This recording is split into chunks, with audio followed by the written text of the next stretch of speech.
कल्पतरवः तेजः कल्पकोद्यानम् रसनाभाव्यमाना मधुराम्लतिक्तकटुकशायलवनरसा षट्रसवः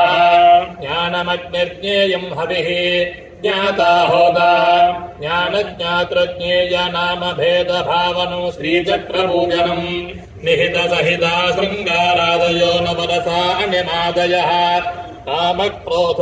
लोभमोहमदमात्सर्य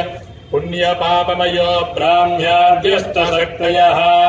आधारादिनमगम् मुद्राशक्तयः पृथिव्यावस्तेजो वायुराकाशश्रोत्रत्वक्चक्षुर्चित्वाघ्राणवाक्पाणिपादपायोवस्था मनोविकाराः कामाकर्षण्यादिषोडशशक्तयः रचनादानगमनविसर्गानन्दः नोपादानोपेक्षा बुद्धयोऽनन्दकुसुमादिशक्तयोस्तु